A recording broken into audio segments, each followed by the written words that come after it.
Ok, tá. Que legal. Meu microfone estava desligado, agora está ligado. Bom, senhores, me permite voltar novamente para o início, tá? Bom, boa noite novamente. A gente está começando a nossa reunião do grupo de estudos da Associação Brasileira de Cristãos na Ciência em Brasília e com a temática hoje, seguindo o nosso cronograma sobre Gênesis 1 e a criação do mundo. Eu coloquei, deixa eu compartilhar com vocês, e aí a gente já começa tudo já começado, né? Ah, Vocês estão visualizando os slides? Está dando para visualizar aí? Só me dá um ok. Se o áudio também. Beleza, tá. Qualquer problema aí que tiver, questão de áudio, ou de passar o slide, ou trancar alguma coisa, por favor me avisem, tá? Então, a temática nossa hoje é sobre Gênesis 1 e a criação do mundo. Veja que tem a primeira parte. Por quê? Porque eu quero fazer essa reunião aqui nossa, na realidade, em duas partes. É o cronograma que a gente definiu aqui em Brasília, tá? Aqui em Brasília, mas todo mundo está convidado, tem muita gente de fora, é bem-vindo todo mundo, tá? Aproveitar esse momento aí que a gente está literalmente trancado em casa, então a gente tem essa oportunidade de poder aprender um pouco mais virtualmente, porque esse grupo nosso aqui de Brasília é presencial, mas não dá para fazer nada presencial ainda, tá? Então, dividir esse tema em duas partes pelo seguinte, tá? A gente vai ver uma questão um pouco mais literária e teológica, tá? O que quer dizer isso? Quer dizer o seguinte, que a forma que eu vou trabalhar hoje, que eu vou apresentar hoje para vocês, vai ser um pouco mais de literatura. Não tanto literatura bíblica. Sim, nós vamos ver um pouco de literatura bíblica, mas literatura bíblica comparada, tá? Claro que eu não vou trabalhar aqui toda a parte de literatura, tá? É impossível a gente fazer isso, mas eu vou fazer uma espécie de literatura comparada. É essa a ideia que eu quero fazer aqui hoje, tá? Então a gente vai ver alguma coisa do texto e vamos ver coisas externas ao texto bíblico justamente para poder entender Gênesis capítulo 1. A gente vai estar em capítulo 1 ainda, tá? Depois disso, na próxima reunião daqui a 15 dias, já deixo o convite para todo mundo, a gente vai ver a segunda parte disso. E aí não vamos ver tanto o que nós vamos ver hoje, que é a parte de literatura, mas a gente vai ver um pouco mais de questões teológicas, tá? E aí a gente vai amarrar um pouco o que a gente vai ver hoje de literatura com questões teológicas. Por que eu estou fazendo isso? Porque até agora, nas nossas reuniões aqui, a gente viu sobre as três visões cristãs sobre criação, evolução e design inteligente. Então nós vimos criacionismo da Terra Jovem, infelizmente não está gravado, tá? Mas criacionismo da Terra Antiga e design inteligente, eu gravei somente a apresentação, como eu sempre faço, coloquei lá no canal do YouTube, depois vocês podem verificar lá no final nos meus contatos, ou pedir para mim, já está no YouTube, inclusive, essas duas reuniões, tá? Tá aberta. Os slides também, caso alguém queira pegar para dar uma olhada. Então a gente viu criacionismo da Terra Jovem, criacionismo da Terra Antiga e design inteligente. E o criacionismo evolucionário? Criacionismo evolucionário, eu decidi meio que não apresentar toda a visão, mas diluir a visão do criacionismo evolucionário em diversas, vamos dizer assim, em diversas vertentes. Por quê? Resumindo, criacionismo evolucionário evolutivo, que seria a reunião de hoje, vamos colocar assim nessa sequência de visões, seria o seguinte: criacionismo evolucionário considera a literatura bíblica, a teologia bíblica e toda a parte da ciência que nós conhecemos, de cosmologia e de biologia. Então considera tudo isso e coloca tudo isso num pacote interpretativo, numa visão cristã, tá? Uma visão cristã, é visão cristã, inclusive, tá? E aí é a forma como a gente interpreta toda a parte de teologia e toda a parte científica. Então, assim, se eu falar de ciência para vocês, de cosmologia, de biologia e tudo mais, eu já estou falando alguma parte de criacionismo evolutivo. Se eu falar para vocês sobre literatura bíblica, como nós vamos ver hoje, e sobre a parte de teologia bíblica, também já é a base do criacionismo evolutivo. Então, eu decidi não falar sobre criacionismo evolutivo de uma forma muito restrita e panorâmica e pegar os temas que estão relacionados com o criacionismo evolutivo e desmanchar em diversas outras temáticas para a gente poder ver isso de uma forma mais abrangente. Por exemplo, começando com literatura hoje, literatura bíblica, né? Ou literatura do Antigo Oriente Próximo. Calma que quem nunca ouviu essa expressão, daqui a pouquinho eu vou explicar o que é isso, tá? Então é isso que a gente vai ver. Então a gente vai ver Gênesis 1 e a criação do mundo. A gente vai ver sobre Gênesis capítulo 2 e sobre a questão da origem do homem, tá? Na mesma forma, parte literatura e parte teológica, que acaba sendo bases do criacionismo evolutivo. Eu não vou falar de criacionismo evolutivo de uma forma geral. E aí eu já vou adiantar uma crítica que o pessoal já nos faz no sentido ABC2, dizendo que a ABC2 só fala de evolucionismo teísta. Não, a gente nem vai estudar evolucionismo teísta aqui por enquanto, tá? Porque mistura evolucionismo teísta com criacionismo evolutivo. Sim, a gente fala de criacionismo evolutivo, sim, mas nós falamos também das outras visões, como criacionismo da Terra Jovem, criacionismo da Terra Antiga, e sim, vou deixar isso bem claro em alto bom som, sim, a ABC2, Associação Brasileira de Cristãos na Ciência, sim, fala de design inteligente. Eu, Alexandre, já falei de design inteligente aqui no grupo de Brasília. Eu, Alexandre, já falei de design inteligente em reuniões, aliás, em eventos que nós já tivemos aqui em Brasília sobre design inteligente. E, novamente, no mês de junho, novamente, dentro da ABC2, nós vamos falar de design inteligente com um especialista em design inteligente, inclusive. Depois eu vou deixar a agenda aqui para vocês poderem acompanhar. E vai ser duas palestras, sim, sobre design inteligente, tá? Porque a BC2 já recebeu críticas e eu fui, inclusive, referenciado como propagador de evolucionismo teísta dentro da BC2. Eu, Thiago. Cara, muito hilário. E engraçado que uma das reuniões não foi nem para falar sobre evolucionismo teísta ou qualquer coisa do tipo.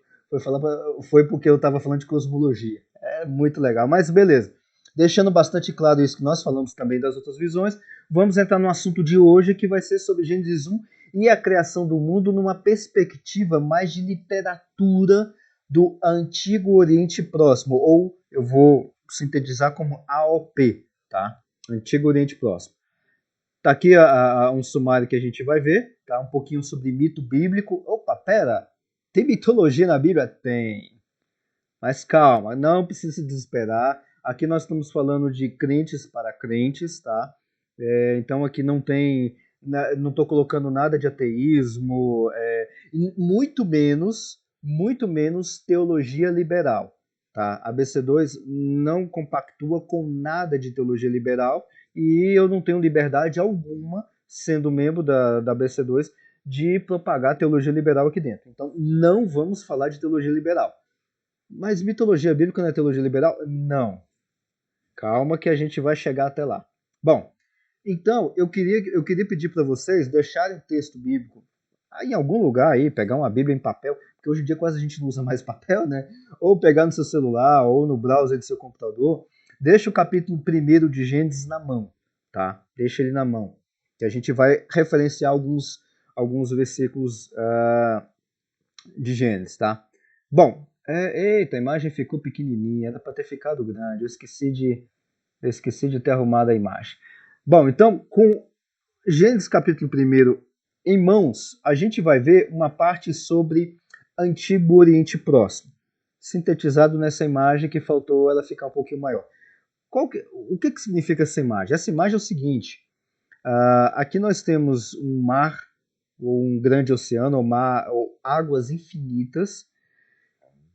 Nós temos uma tartaruga gigante nadando nesse oceano de águas infinitas. Nós temos 4 elefantes em cima desse casco dessa tartaruga. E, detalhe, a terra plana em cima dos 4 elefantes. Isso aqui é uma das concepções, vamos dizer assim, mitológicas com relação a funcionamento do mundo, tá? Se eu não me engano, eu não tenho certeza, mas se eu não me engano, isso é uma das visões dentro do hinduísmo, tá? Se eu não me engano, tá? Por isso que eu devia ter anotado aqui, porque eu acabei esquecendo de anotar, de onde que é essa perspectiva cosmogônica. O que é cosmogonia? Não é cosmologia. Cosmogonia é como os povos observam ou veem a questão da criação, tá? Através de Deus, através do texto bíblico nosso aqui de Gênesis. Então, cosmogonia é isso, tá? Então, vamos lá. O que é Antigo Oriente Próximo? E aí eu vou falar de mitologias do Antigo Oriente Próximo. Antigo Oriente Próximo são aqueles povos que estão ao redor de Israel, naquele período ali que Israel está saindo ali do Egito, indo para Canaã, depois que ele está ali imerso em Canaã e tudo mais. Que povos são esses que a gente chama de Antigo Oriente Próximo? São, por exemplo, babilônicos, sumérios, assírios, Egito, cananeus. Cananeus, por exemplo, não é uma nação em si, mas você tem vários povos dentro ali daquela região que Israel conquistou, que são a Cananéia, ou qualquer coisa do tipo, ou os cananeus. Então são vários povos, né? Lembre-se que essa época que eu estou falando, apenas para situar a questão histórica, é ali, vamos arredondar as contas ali, é entre o século, para trás do século XV antes de Cristo. Ou seja, 1200, 1300, 1400, 1500 até 2000, 2200 anos antes de Cristo.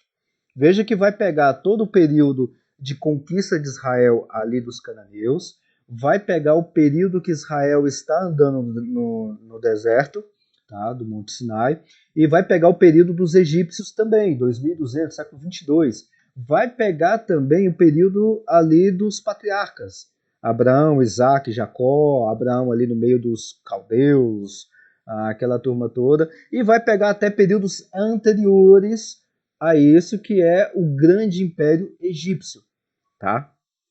Então, Antigo Oriente Próximo são esses povos todos ao redor de Israel, não é Israel, ao redor de Israel, tá? E aí, eu queria começar já com a definição para vocês do que é mito. Mito, já vou adiantar, não é história inventada. Isso aí é só um mito, é uma lenda. Não. A definição, como a gente está no grupo de estudo, então a gente tem que ter algumas definições, vamos dizer assim, um pouco mais precisas. Então a gente não vamos usar termos do senso comum, por exemplo, para definir alguns objetos de trabalho que a gente tem. Então mito não é história inventada, não é uma lenda, não é o que eu acho, não é o que os povos achavam, qualquer coisa do tipo. Não. Mito. Aí tem essa frase aqui que eu coloquei, que são com as minhas palavras, vamos dizer assim, juntando um monte de livros que eu vou deixar para vocês aí no final, para depois vocês lerem. Tá? E aí eu juntei um monte de conceitos ali, em palavras simples, para passar para vocês o que é mito. E veja só, eu vou chamar a atenção de vocês para cada palavra que está dentro desse quadrinho. Observe atentamente, de forma bastante literal e bastante cuidadosa, cada expressão que tem aqui dentro desse quadrinho, tá? Eu tomei muito cuidado para pegar essas palavras. Obviamente, isso aqui foi eu que fiz. Eu posso ter errado em algum ponto, porque eu não sou nenhum mitólogo ou qualquer coisa do tipo, tá? Então, o que é mito? Mito é uma narrativa, então não é um poema, não é qualquer coisa diferente disso, um jornal, uma crônica. Mito é uma narrativa simbólico-imagética, ou seja, tem símbolo e tem uma parte de imagem, que são duas coisas diferentes, tá? De explicação e demonstração de quê? De como as coisas aqui é toda a natureza, o universo, imagine qualquer coisa, se originaram através de personagens diversos. Que personagens são esses? Divindades, deuses, forças da natureza, qualquer coisa do tipo. Agora veja, eu estou falando, e aí tenha em mente, vamos colocar aqui dentro de um contexto histórico, tenha em mente que nós estamos no século XV antes de Cristo. O que tem no século XV a.C.? Um monte de coisas. Dentre essas coisas, o que não tem no século XV a.C.? No século XV a.C. não tem matemática, como a gente tem hoje, não tem física, como nós temos hoje, não tem mecânica quântica. Pô, era um mundo bastante triste. Pois é, não tinha mecânica quântica naquela época, não tinha cosmologia naquela época, não tinha astronomia como nós temos hoje em dia, observação, satélites, não tinha tecnologia, não tinha telefone celular. Se bem que telefone celular, quando eu nasci, já não tinha, né? Então, naquela época também não tinha. Não tinha computador, não tinha nada disso. E a visão de mundo desses povos não é a mesma de visão de mundo. E aí, novamente, visão de mundo que eu estou me referindo é a visão de mundo físico. Não era igual como nós observamos. Se eu falar para vocês como é que o universo começou, eu vou dar evidências físicas de como o universo começou, através da cosmologia, a teoria do Big Bang e tudo mais. Esses povos não tinham a menor ideia do que era isso. E novamente, quem está conosco lá no século XV a.C.? Vamos arredondar aqui as datas e os personagens. Vamos colocar a referência de um cara, Moisés, que é o camarada que, vamos arredondar aí a nossa literatura, que escreveu o texto de Gênesis. Gênesis capítulo 1, Moisés. Tá? Nem vamos trabalhar com aquele negócio das fontes de Gênesis ou edição final do texto bíblico, não. Isso aí é uma outra história e eu não vou complicar isso agora. Tá? Mas vamos colocar ali Moisés, século XV antes de Cristo, há 3.500 anos atrás. Tá? Eles não tinham a concepção que nós temos hoje em dia de mundo, de física e tudo mais. Então, mito é isso. Narrativa simbólica imagética de explicação. Então, é a narrativa de explicação e demonstração de como as coisas, a natureza e tudo mais se origina através de personagens diversos. Deuses, divindades, forças da natureza e por aí vai. Com isso, o mito tem por finalidade, observa bem esse ponto, o mito tem uma finalidade através de um gênero literário narrativo, ou seja, o mito é um gênero literário narrativo, tá? Dar sentido a uma realidade de forma significativa, ou uma realidade significativa. Ou seja, a finalidade do mito é dar sentido à realidade. Não é contar uma história, não é inventar um monte de coisa, não. Mito tem uma finalidade bem definida. Acontecimentos históricos podem se transformar em lendas e, com simbologia de uma determinada cultura, ser chamada erroneamente de mito. Traduzindo em português. Teve lá no passado, lá no século XIII a.C., mais ou menos, uma batalha entre os gregos e os troianos. Tá? E nessa batalha, a cidade de Troia foi destruída. Beleza. Tempos depois, uns 400 anos depois, Homero vai lá e escreve Ilíada e Odisseia. Só que ele vai escrever Ilíada e Odisseia pela parte que ele ouviu das pessoas, né, da tradição oral, porque 400 anos depois ninguém estava mais vivo nessa época. Então ele foi ouvindo ali de boca e tudo mais daquelas pessoas, escreveu aqueles poemas em formato de poema para ser cantado e não narrado a história de Ilíada e Odisseia, que está relacionado à questão da Guerra de Troia. Tem algum relacionamento com a Guerra de Troia, tá? 10 anos depois da Guerra de Troia e o último ano, os últimos meses da Guerra de Troia. É isso. Só que a forma como Homero narrou isso foi numa narrativa poética e mitológica. Pera, vamos devagar, vamos um pouquinho mais devagar. Pegando o exemplo de Homero, Ilíada e Odisseia. Ele escreveu em formato de poema, tá? Ele escreveu sobre, vamos assumir isso, tá? É um pressuposto. Ele escreveu algumas coisas que aconteceram na Guerra de Troia, que foi histórica, estamos pegando isso de pressuposto. Só que na narrativa que ele fez, narrativa poética, em formato de poema, ele fala de deuses, fala ali das brigas entre Zeus, Atena e por aí vai. Então assim, pera, mas tem deuses ali na época de guerra entre os gregos e os troianos? Obviamente que não. Tá?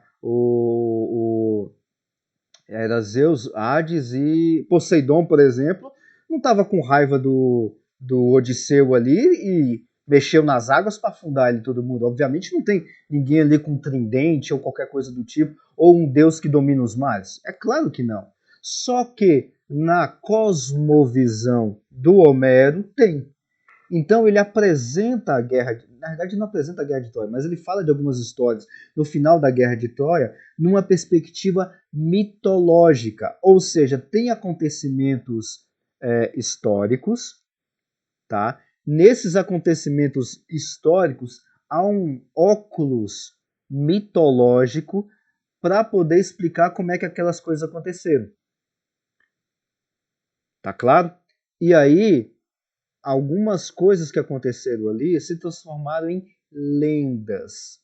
Por exemplo, você tem o Aquiles, uma grande lenda. Digamos que Aquiles existiu, fez tudo aquilo que o Homero narra ali em Ilíada, não Odisseia, em Ilíada, tá? Toda aquela batalha ali e tudo mais que ele faz em Ilíada, tá? Só que aí o Aquiles ele é descendente de deuses e tudo mais, ele é quase que um semideus, tem alguma coisa desse tipo, mas ele foi a peça-chave dentro da Guerra de Troia. Então, tem um acontecimento histórico, tem um camarada que nós estamos assumindo que foi histórico real, que é Aquiles, mas ele foi transformado em lenda. Então, Aquiles não é um mito. Você não tem uma mitologia do Aquiles, mas você tem uma mitologia de toda a narrativa da Guerra de Troia, que foi um acontecimento histórico, como a gente está assumindo, narrado em formato poético ou em poemas, que Homero escreveu 400 anos depois, mas não uma forma de ler, mas uma forma de cantar. Tá claro? Isso aqui é extremamente importante. Qualquer coisa vocês peguem isso aqui, releem novamente. Quem não tem, eu mandei os slides lá nos grupos, mas caso alguém queira depois, pode me pedir, eu mando sem nenhum problema. Então tenha isso em mente. Resumindo, mito não é história inventada. Mito é uma narrativa simbólica e magética que tem uma finalidade de dar sentido à realidade. Como isso vai ser contado, aí a gente vai colocar alguns elementos ali e tudo mais. Tá? Esse é o ponto. E aí eu peguei do livro do John Walton, The Lost World of Genesis 1. Eu não tenho esse livro em português, mas eu mandei lá nos grupos a versão que eu tenho desse livro em inglês, tá? E aí eu peguei lá na página 12 essa expressão e fiz uma tradução por minha conta e risco do que é mitologia, que o John Walton está falando. Ah, e um parênteses aqui, que algumas críticas que o pessoal faz da BC2, que a BC2 só fala sobre... como é que é o nome daquela figura de linguagem que não é mito? Não é metáfora, é uma outra. Que na escola de Alexandria tinha muito. Analogia, metáfora é... Hã? Alegoria. Valeu, Elan. Alegoria. Então, tem algumas pessoas que acusam a BC2 de fazer alegorização do texto de Gênesis. Não. Nós não fazemos isso. John Walton, que inclusive foi citado porque a gente publicou livros do John Walton fazendo alegoria a Gênesis 1, também não fala nada de alegorias ou qualquer coisa do tipo, não tem nada disso. John Walton está falando de mitologia nessa definição de mito que eu coloquei aqui. Então, pegando o John Walton de forma explícita, está aqui em inglês, aí eu fiz uma tradução mais ou menos, não sei se está muito boa. Mitologia, por sua natureza própria, procura explicar como o mundo funciona e como ele começou a funcionar desta forma que ele está funcionando. E, portanto é junto, não é separado do jeito que está aqui não, tá? E, portanto, inclui uma teoria, poxa, outra erro de digitação, inclui uma teoria de origens de uma cultura. Então, mito ou mitologia é isso, é a explicação de funcionamento do mundo, como é que ele funciona, como é que ele está, aliás, como que ele se originou, como que ele começou a funcionar e como ele está funcionando hoje. Hoje, século XV, lembra que a gente está falando de Antigo Oriente Próximo? A gente está lá no século XV a.C., lá dentro da cabeça de Moisés. Isso é mito, ou isso é mitologia. Tá? Uma outra parte lá da página 3 do The Lost World of Genesis 1 tem sua mitologia, e aí relacionado a um povo, expressa suas crenças concernentes ao que faz o mundo e o que ele era no passado. Ela, a mitologia, expressou suas teorias de origens de como o seu mundo funcionava. Ou seja, mitologia vai ter uma questão de explicação do passado, porque nós estamos agora no presente, século XV. Mas o que aconteceu nos séculos anteriores? Aí a gente vai ter que ver uma questão de como é que é o funcionamento do mundo. Agora veja, observe, tem muita atenção com relação a isso. Em algum momento na definição de mito ou de mitologia do John Walton, está falando sobre origem? Origem no sentido físico? Como assim no sentido físico? Sendo mais claro ainda, origem do universo. O universo começou lá no Big Bang. O nosso planeta, igual eu falei lá no Núcleo de Ciências Naturais, que a gente falou sobre a origem da Terra, qual que é a origem da Terra? A origem da Terra é um ajuntamento de grãos, ajuntamento de grãos, crescimento de grãos, aglutinação de grãos, gás e poeira de restos que sobraram do disco protoplanetário que formou o Sol inicialmente. Então esse negócio se junta, começa a se juntar, fica grande, você tem processos de bombardeamento por cometas e por asteroides. Depois de mais ou menos 400, 500 milhões de anos, você tem uma prototerra, e aí tem aquela ideia que eu expliquei, não sei se quem não estava lá, não tem problema, depois eu posso mandar o link do canal do Ciências Naturais e está gravada essa reunião lá, a parte da apresentação. Mas vocês podem ver em detalhes. Então, depois disso, você tem a Theia que se chocou com a Terra. Theia é uma coisa, Terra é outra. Se chocou, se fundiu. Os restos desse choque formou a Lua e terminou de formar a Terra depois de 4,5 bilhões de anos. Cá estamos aqui conversando, originou a vida e por aí vai.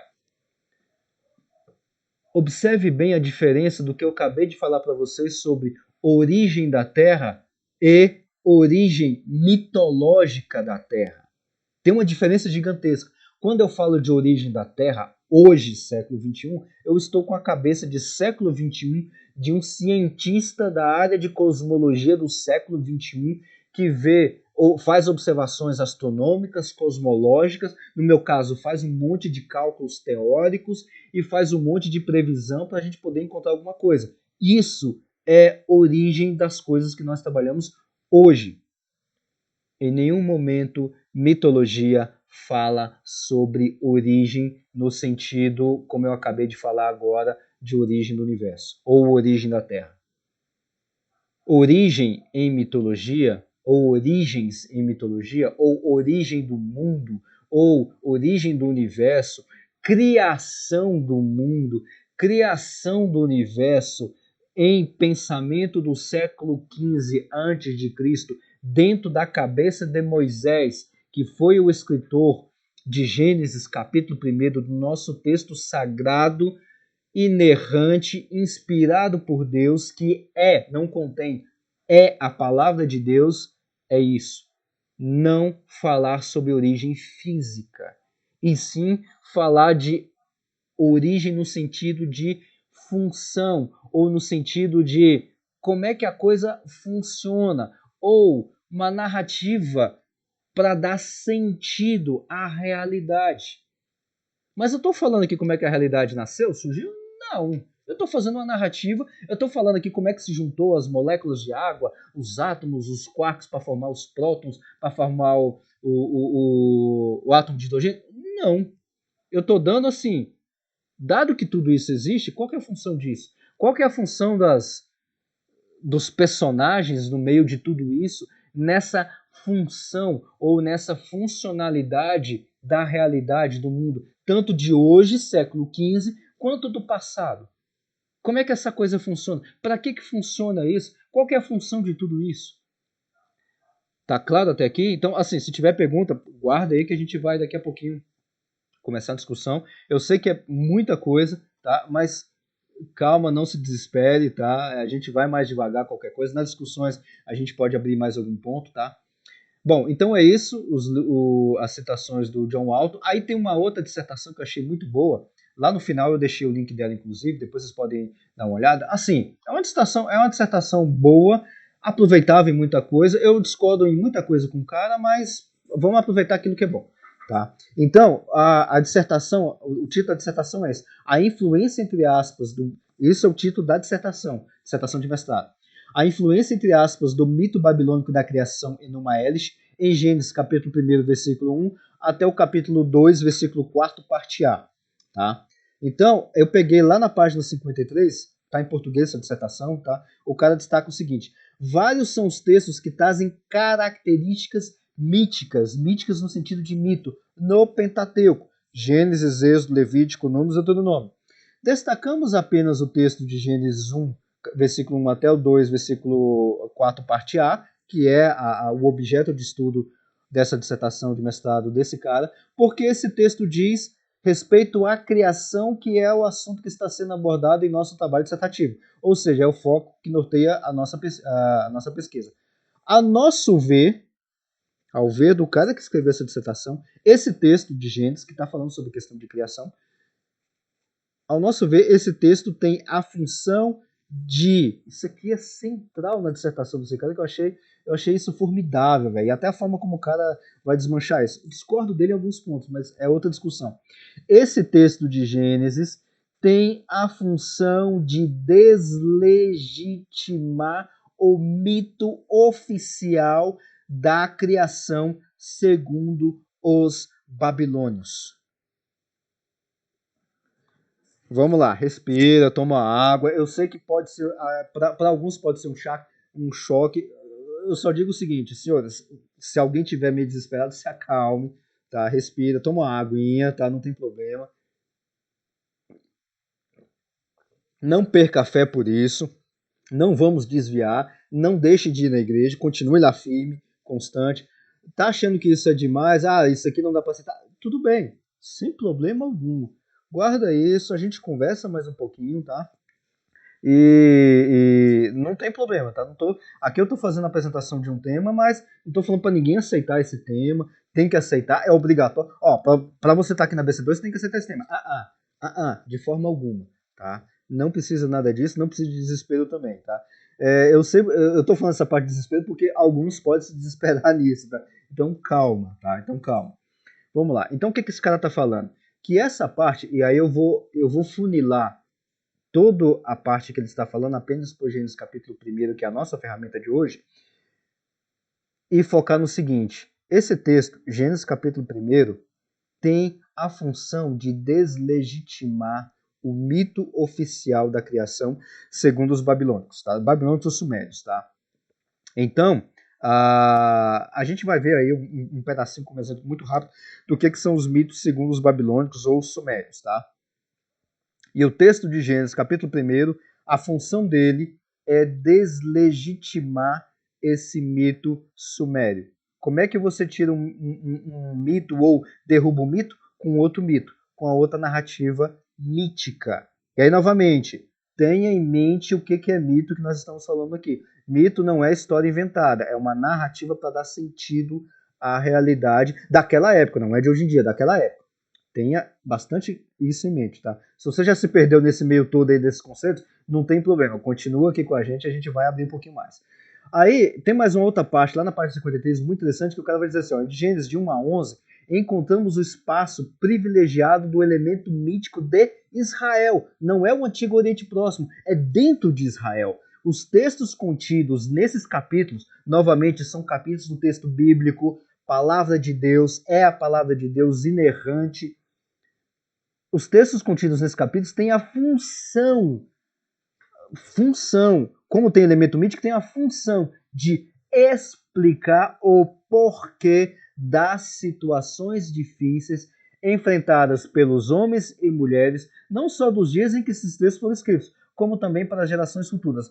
Olha a expansão que é feito nesse texto. Texto de Gênesis de 1 a 11.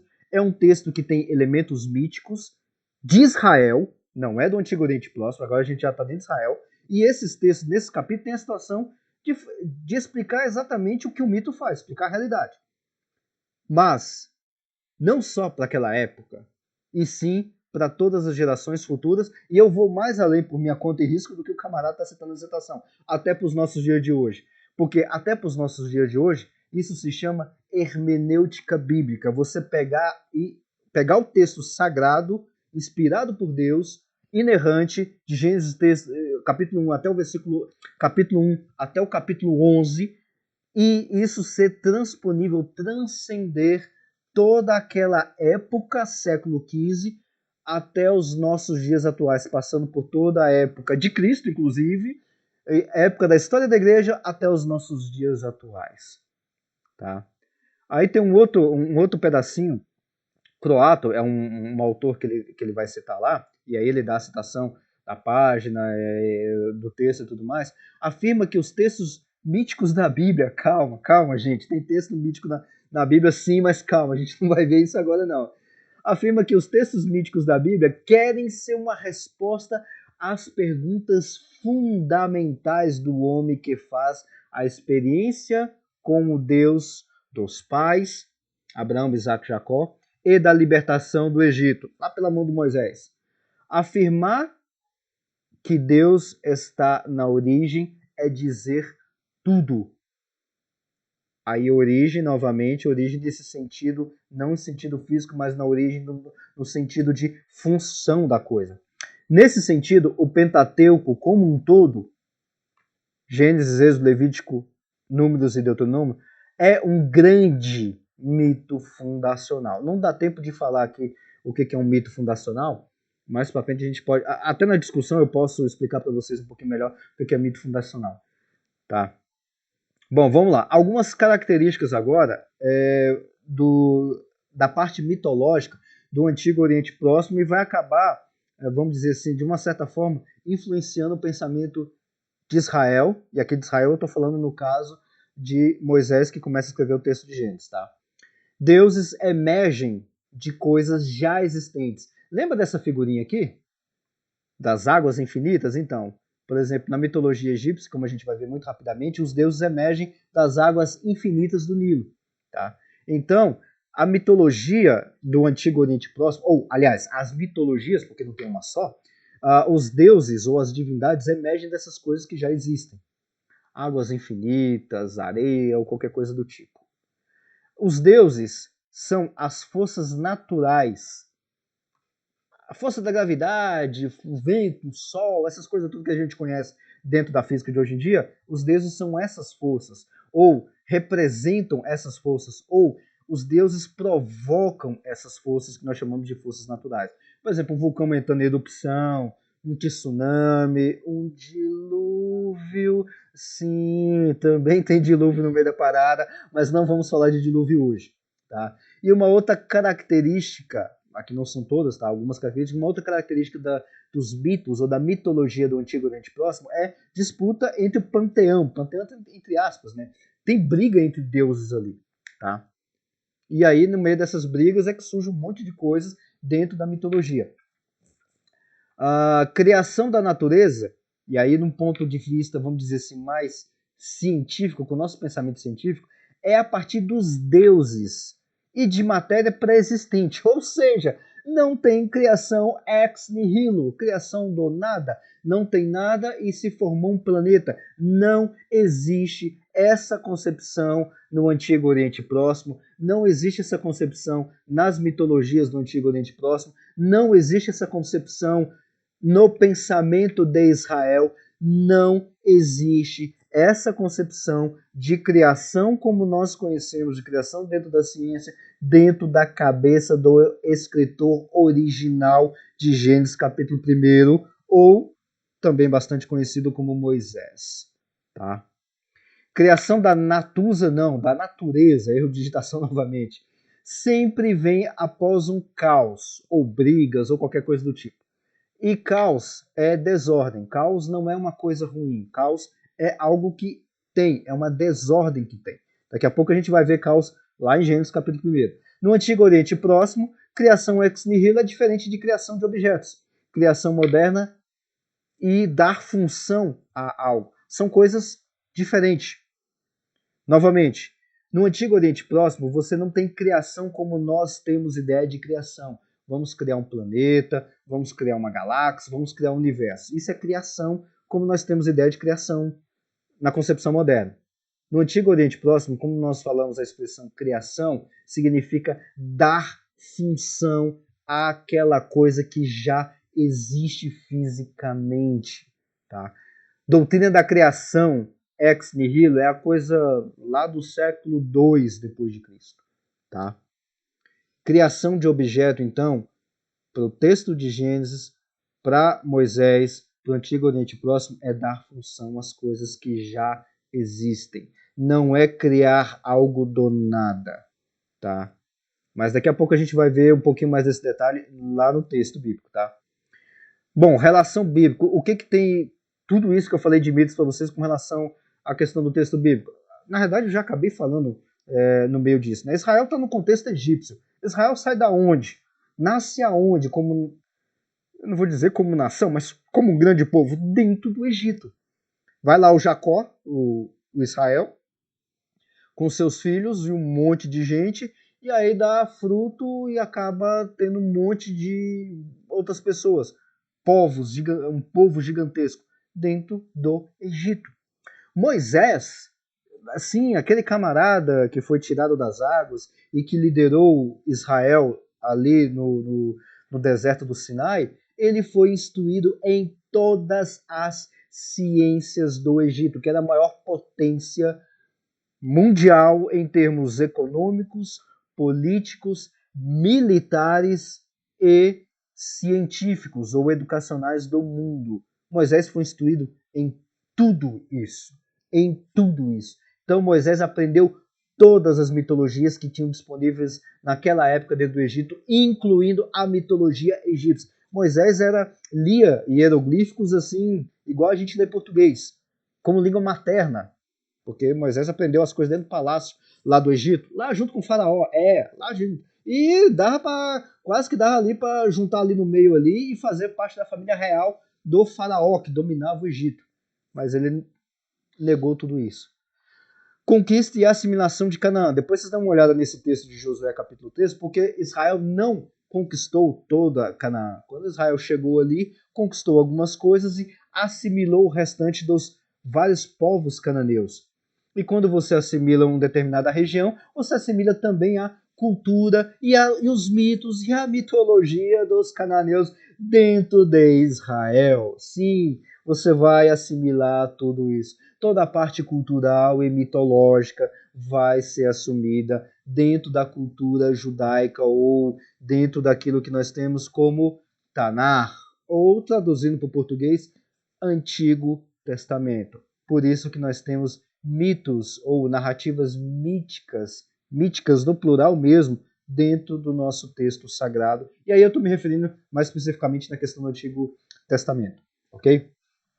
Bom, agora passando muito rapidamente aqui, numa questão de alguns exemplos, olha que beleza isso aqui é a Torre de Babel, né? É uma outra narrativa mítica, tá? Mas Torre de Babel não é assunto de hoje, tá? Em outro momento a gente pode falar sobre Torre de Babel.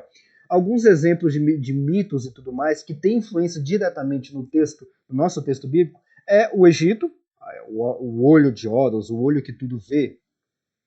Tá, mas eu não estou me referindo ao olho que tudo vê, não é o olho do Senhor. Não é o Deus de Israel. Estou falando o olho que tudo vê é o Horus do Egito. Tá? Olha só que interessante. Então, o que tem ali no Egito? Bom, já expliquei para vocês muito rapidamente que mito tem essa ideia de que os deuses são os próprios objetos ou provocam os objetos ou as coisas naturais ou as forças naturais. Então, por exemplo, o deus do ar, o Shu, eu não sei falar egípcio, eu nem sei qual é a língua hieroglífica aqui dos egípcios, tá? Então eu não sei falar egípcio, tá? Então eu vou no português mesmo. O deus do ar é o Shu. O deus do céu é o Nut, tá? Que é esse aqui que fica no meio. O Shu é esse aqui.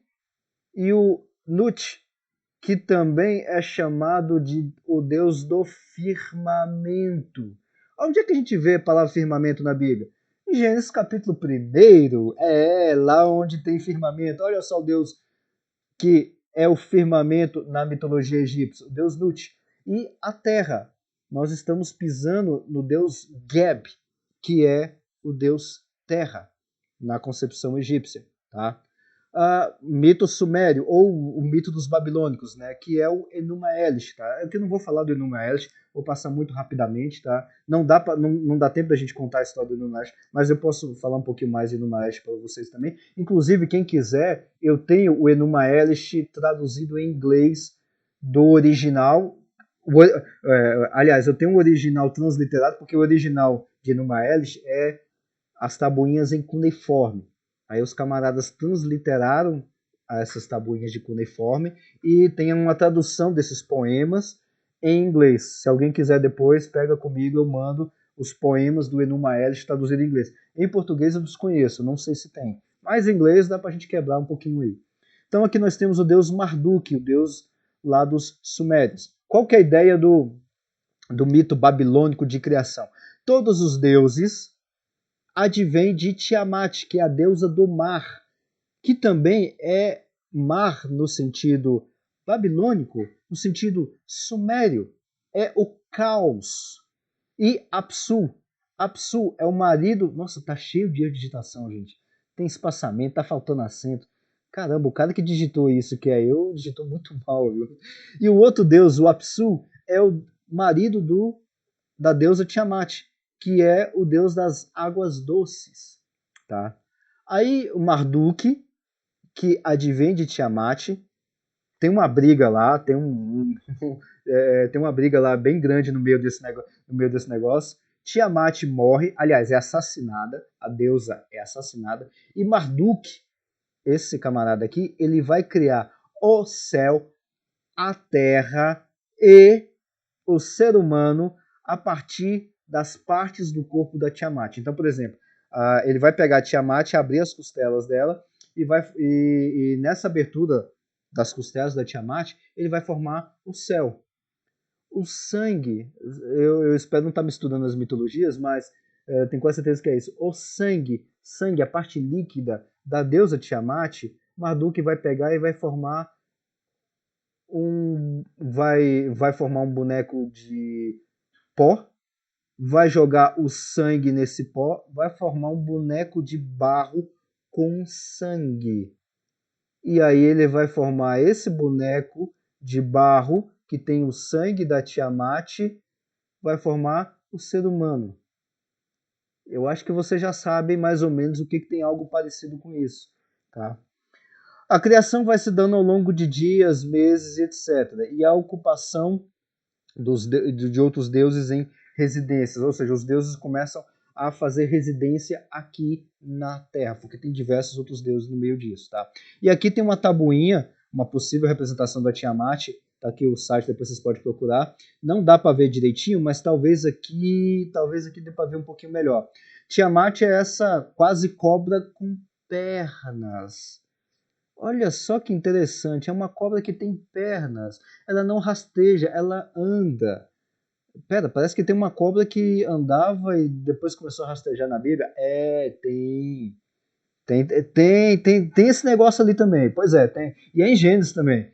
E aí, essa é a Tiamat, tá? Que o Marduk vai pegar e vai formar o céu, a terra e o homem a partir de partes dela, tá? Finalizando então, faltou o título. Gente, mas como esse negócio ficou mal feito. Eu vou fazer o seguinte, eu vou refazer esses slides e depois eu mando novamente para quem quiser, tá?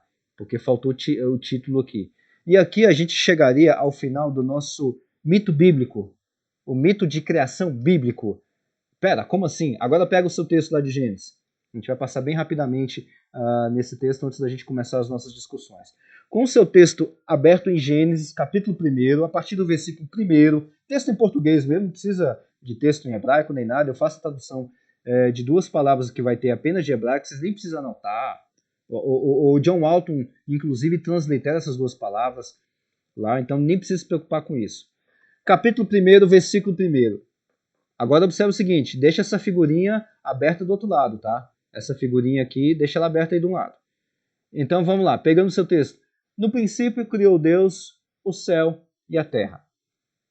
E a terra era sem forma e vazia. É essa a tradução que está em português. Em hebraico, eu não sei falar hebraico também, mas transliterado seria alguma coisa do Tohu e Vabohu. Essas palavras em hebraico têm um sentido de bagunça, de caos.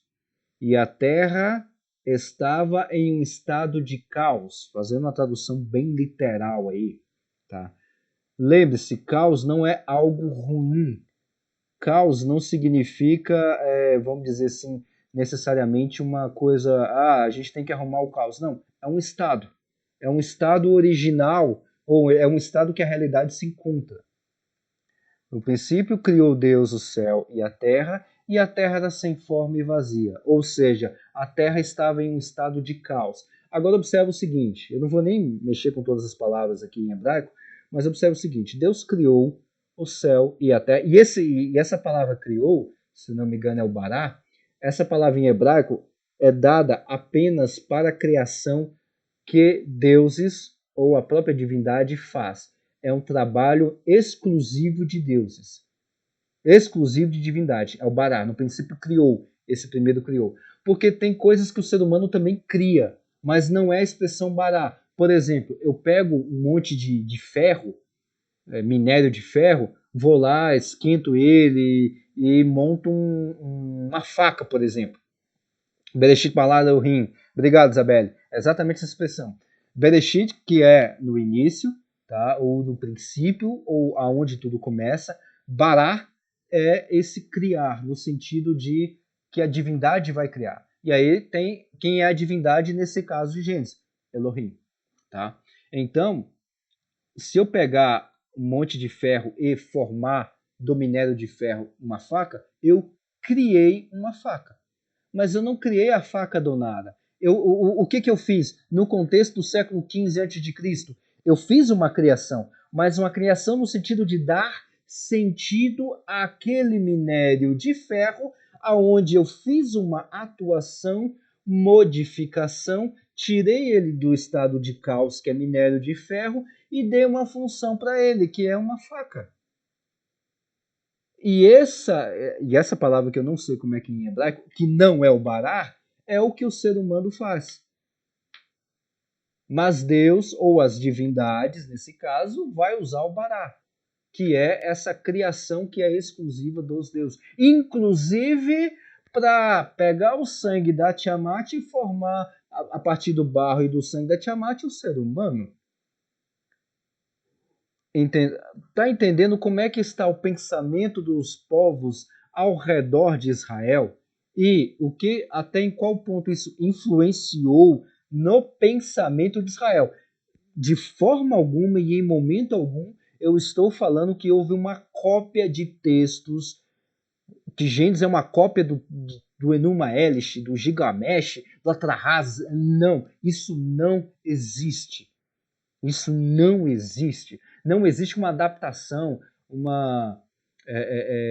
eu vou copiar do Atrahasis com minhas palavras. Não, isso não existe. Tá?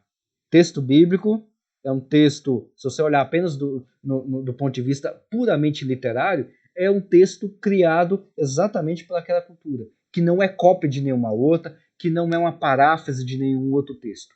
Tá? Tenha isso em mente. Então, a terra estava no estado de caos. E havia trevas sobre a face do abismo. E o Espírito de Deus se movia sobre a face das águas. Pera, cadê? Pera, já começou com águas aqui? Mas as águas estão aonde? Não tem. Por quê? Porque eu estou perguntando aonde é que as águas estão, porque eu estou com um pensamento físico. Pera, no texto não está falando de criação de águas. Cadê a criação de águas? Meu amigo, mas você está usando a cabeça de um físico. Você está usando a cabeça de ciência moderna. Você não vai entender isso nunca utilizando ciência moderna. E disse Deus, haja luz, e houve luz. Por quê? Haviam trevas nessa bagunça do caos. E aí tem o restante do texto que depois a gente pode ler, mas só que nesses primeiros 3 versículos, qual que é a ideia? Aliás, o que se tinha na cabeça do Moisés? Vamos lá, vamos entrar dentro da cabeça do Moisés, século XV. Moisés, conta aí pra gente, relata pra gente aí. Você está escrevendo agora, Moisés, vamos fazer uma máquina do tempo aí. Você está escrevendo agora Gênesis capítulo 1, versículo 1, 2 e 3. Eu estou aqui com o meu texto em português, traduzido em português lá do século XXI. Vamos lá. E você está escrevendo isso em hebraico. Hebraico arcaico, inclusive, porque não existe esse hebraico que Moisés escreveu nos nossos dias atuais. Tá? Então tem uma bagunça, tem uma dificuldade imensa, mas vamos diminuir essas dificuldades. Vamos lá, Moisés, conta pra gente. Como é que você está vendo o mundo nesse momento que você está escrevendo Gênesis capítulo 1, versículo 1, 2 e 3? Relata para mim aí. Daqui a pouco você termina de escrever. Aí Moisés vai lá e relata para você, olha, o mundo que eu vejo, que é o mundo que eu vivo agora no século XV, eu estou aqui na beira de Canaã, estou vendo Canaã ali. O mundo que eu vejo é o seguinte, olha, é uma terra plana. Eu sempre vou ter que colocar esse disclaimer, entre parênteses. Não existe terra plana. A Bíblia não defende terra plana, tá? Fecha parênteses. Então, Moisés está relatando para a gente. Eu vejo uma terra plana que tem colunas ou tem bases, 4 cantos da terra, tem oceanos, tem águas, tem um monte de coisas aqui. E esses oceanos e essas águas passam por cima ou estão acima do negócio que eu vou chamar de firmamento. Moisés está falando isso. Firmamento. Esse firmamento é como se fosse uma estrutura rígida, parecida ou análogo à rigidez de um bronze. Porque você vai ver essa expressão em um outro lugar no texto do Antigo Testamento. Então tem esse firmamento que tem essa rigidez, o negócio é bem rígido, igual bronze mesmo. E aí tem umas comportas que se abrem. Quando essas comportas se abrem, cai a água que está acima do firmamento. Aí agora eu vou explicar, eu vou traduzir para vocês o que o Moisés acabou de falar, porque Moisés não conhece essa expressão. É chuva, tá? Fecha parênteses. A água que cai se chama chuva. Talvez o Moisés não tinha essa palavra lá no momento. Fecha parênteses. Então cai essas águas aqui que nós chamamos de chuva hoje, né, lá das águas acima do firmamento. E as estrelas estão ali fixas. O que é estrela? É esses pontinhos aí. Esse monte de pontinhos que vocês estão vendo aí à noite. Tudo é estrela. Tudo. Tudo isso é estrela. Lá na frente, os gregos vão ver que tem algumas estrelas que andam, mas de uma forma meio esquisita. Aí eles vão chamar isso em grego de planeta. Que fazendo uma. Porque eu não sei a palavra em grego exatamente, mas fazendo uma tradução do grego para o português seria estrela errante, ou seja, é tudo estrela. Tá? Aí tem o Sol e tem a Lua. E aí, debaixo da Terra tem um Sheol, que é traduzido em português como inferno. E as colunas da terra e por aí vai. Então, quando o texto fala que o fulano dormiu com os pais e foi sepultado, desceu ao túmulo, ou em algumas versões em português vai falar desceu ao Sheol, dentro da cabeça do Antigo Testamento, é isso que nós traduzimos de forma errônea, porque nós temos o pensamento grego atual de inferno, mas é apenas o lugar aonde os mortos ficam. Ou, traduzindo para o nosso português, é o cemitério, é o debaixo da terra, é o sete palmos. É isso. Literalmente isso. Então, Sheol, inferno, como a gente traduz, ou túmulos, ou descansou com os pais, é tudo um cemitério como a gente conhece. Tá? Pera, aí o que tem vida após a morte? Isso aí é uma outra discussão. Tá? Isso é um outro detalhe. Tá? Então, Moisés relata para a gente isso aqui. Beleza, Moisés, entendi então. Então você tem uma terra plana, um firmamento que é bastante rígido, águas em cima do firmamento, tem comportas que se abrem eventualmente em formato de chuva, tem um Sheol aonde as pessoas vão depois que morrem, tem as colunas da terra e os 4 cantos da terra. Beleza, entendido. Continua escrevendo. Aí Moisés volta e continua escrevendo o versículo 4, 5, 6 de Gênesis capítulo 1. Qual é a mentalidade de Moisés? Isso que está na frente de vocês dessa figura. Então, o texto quando vai falar lá no versículo 6 do capítulo 1 de Gênesis, e disse Deus, haja uma expansão, uma separação no meio das águas. Beleza. Começa então a separar um monte de águas. E Deus, aliás, pera, li errado. Eu acabei pulando uma linha. E disse Deus, deixa eu ler o versículo completo. E disse Deus, haja uma expansão no meio das águas e haja separação entre águas e águas. Traduzindo em português, o que esse versículo está falando, eu não tenho firmamento, eu não tenho comportas, é tudo água, é só água, tem água para todo lado. Aí ele está falando de criar uma expansão, ou em outros textos vai falar de um firmamento. Aí monta esse firmamento, e aí você tem águas acima do firmamento. E separação entre águas. Aqui, vamos separar as águas aqui no meio, aqui como se fossem os lagos e os lagoas e por aí vai. E foi isso que aconteceu. Versículo 7. E chamou Deus a expansão de céus. Ou tem uma outra versão que diz firmamento. E aí Deus foi lá, juntou as águas debaixo do céu e do firmamento, fez um ajuntamento, fez uma separaçãozinha ali, apareceu porção seca e chamou de mar ou mares. Agora, e aí resumindo, a gente já abre a discussão, porque eu já estourei o tempo. Observe o seguinte: o texto de Gênesis, capítulo 1, está falando ou está escrito em um gênero literário, aí eu vou resumir tudo agora, em um gênero literário, um gênero mítico, tá? Eu estou falando de literatura, tá?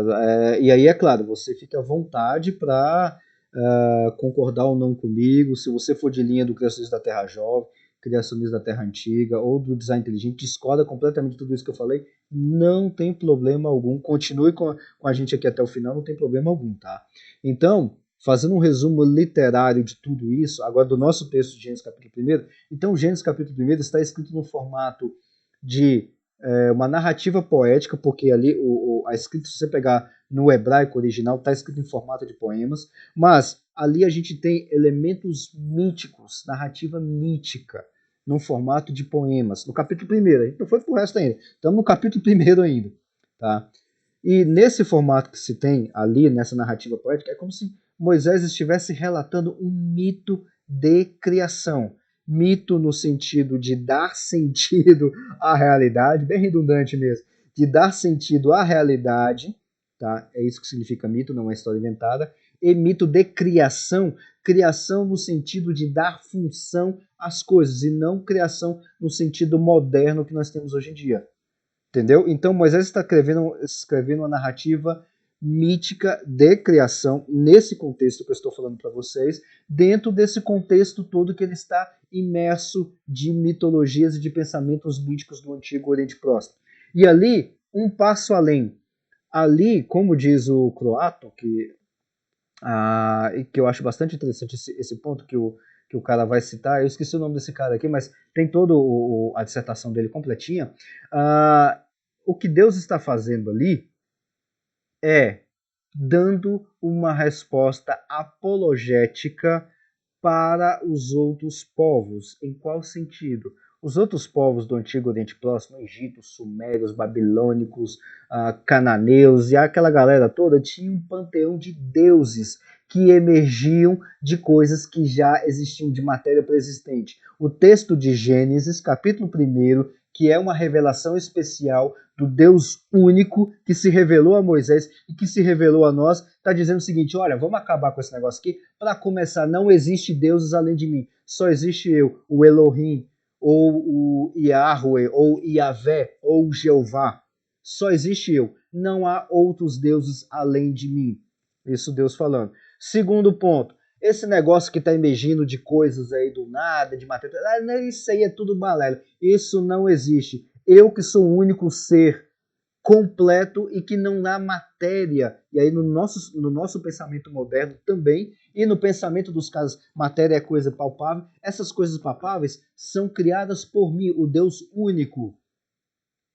E, terceiro ponto, criação da terra e tudo mais, nesse sentido de dar sentido às coisas, não é criação de deuses, não é ação de deuses, não é parte dos deuses, como tem no Egito, que os deuses, que as pessoas pisam nos deuses. Não tem nada disso. Isso tudo é um monte de objetos criados por mim, lá no Bará, aonde só a divindade ou só Deus pode criar. Sim, eu criei tudo isso. Então são tudo objeto da criação de Deus. E aí, no meio de tudo isso, eu estou dando funções para esses objetos, tá? Em vez de ficar essa briga entre Deus, não, aqui não tem briga entre Deus nenhum. eu estou dando função, eu estou criando o ser humano, a minha imagem e semelhança, isso é uma outra discussão, tá? Mas aí eu estou pegando um versículo lá na frente de Gênesis capítulo 1, a minha imagem e semelhança, para que ele me adore. E, mais do que isso, toda a criação é para a glória de Deus. O objetivo, finalidade da criação é para a glória de Deus. Não é para os homens brigarem, não é para os homens adorarem ou fazer o trabalho dos deuses, como é no caso de Números. Não tem nada disso. Então observe que o texto de Gênesis, capítulo 1, já começa, o nosso texto bíblico já começa com apologética. Em uma apologética que...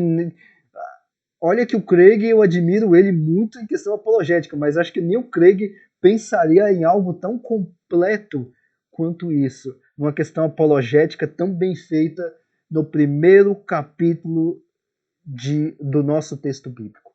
Tá? Então é isso, senhores, que eu queria apresentar. E agora a gente vai tirar um monte de dúvidas, ou todo mundo entendeu tudo, não sei, ou discutir. Às vezes tem alguém que tenha discordância com relação a isso. Tá aqui os slides, eu vou corrigir novamente, mas quem quiser eu mando também. Aqui é a dissertação do camarada lá, é Antônio Ivemar da Silva Pontes. Tá? Então tá aqui a dissertação dele, o link para você baixar a dissertação dele.